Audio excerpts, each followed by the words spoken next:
Guardar y hacer guardar la Constitución política de los Estados Unidos mexicanos y las leyes que de ella emanen, y desempeñar leal y patrióticamente el cargo de presidente de la República que el pueblo me ha conferido, mirando en todo por el bien y la prosperidad de la Unión, y si así no lo hiciere, que la nación me lo demande.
National, and I'm with a bunch of López Obrador supporters who are protesting, and I got to get out of the way here.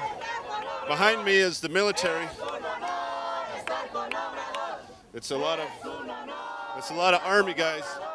A lot of army guys here. It's maximum security, security de maximo, and we're here. The incoming president, President Calderon, is in there speaking, and we're going to let these guys go in. It's a little nerve-wracking, but there's a few supporters here. The main protesting is down in Avenue de la Reforma, and right now we're outside here trying to see what's going on. Actually, it was a fraud. It was very after the election begins. All the enterprises who are linked with Felipe Calderón start a campaign against López Obrador and start to saying López Obrador is a danger for Mexico. If López Obrador won the elections, Mexico will collapse and everything. And that was a lie. How was there fraud in the election? How did that work? Oh well, the election fraud worked like this. I mean, the company that sells the software that was going to be used for the elections, that company is owned by Felipe Calderón's brother-in-law, who is Hildebrando Zavala. He's the brother of Calderón's wife. So he gave the software to the IFE, which was the institution of people who can vote here, and then the one that is in charge of the IFE, it's Calderón's best man.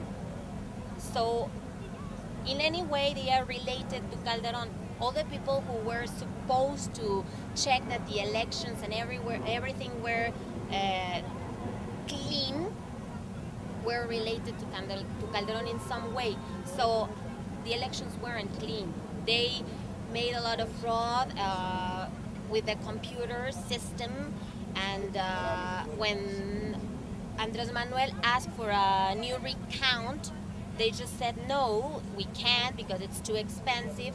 I mean, it's not expensive for them because anyway, we people pay for that. Okay, and the second part of the fraud was an electronic fraud when López Obrador was on the top of the elections, when the only people has vote, they take all the system down in the morning, in the early morning. So when they restart the system in the morning, the day after,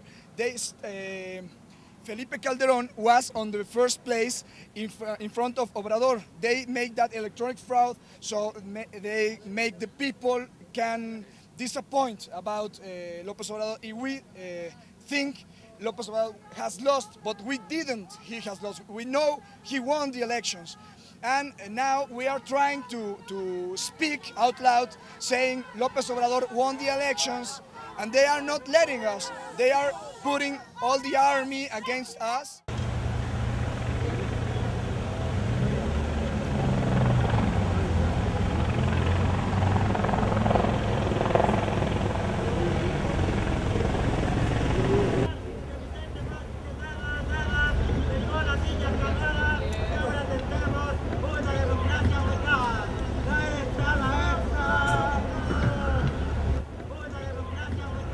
Falta de respeto a la voluntad popular, nos estamos manifestando hoy aquí. Allá en el Ángel de la Independencia hicimos un performance, llegó tarde. Es un fraude esto, la democracia en México es una mierda. Nos cagamos en su democracia porque no existe la democracia en México. The 2006 presidential election in Mexico was very controversial. It was between López Obrador, who was a very popular mayor of Mexico City, and Felipe Calderón, who had worked for Vicente Fox. He was President Fox's energy secretary. And Felipe Calderón was Harvard educated, and he came through the PAN party. His father was part of the PAN party, and he was part of the Panista party when he was a youth. And the election was very close. In Mexico they have IFE, the Institute of Federal Elections. It's the independent federal organization that supervises the elections. And IFE was founded because of all the allegations of fraud in the past, especially the 1988 election where Carlos Salinas was elected. It was a very controversial election. Perhaps the PRI stole it. Keep in mind that there were 71 years of PRI, of one party's government, before Vicente Fox was elected in 2000. And on July 2nd, election night, the Institute of Federal Elections asked that neither party declare a victory. They said the election was too close to call. So the next day, they calculated the votes and declared Felipe Calderón the winner by 233,000 votes on 31 million, 0.6 percentage point margin. But López Obrador did not go down peacefully. He organized a sub-government. He declared himself President Legitimo, and he organized a government within a government. So essentially Mexico is functioning with two presidents. Very controversial. And López Obrador would put together marches where 2 million people, maybe more, would protest on the reforma. They blocked businesses, they blocked traffic, cost downtown merchants millions.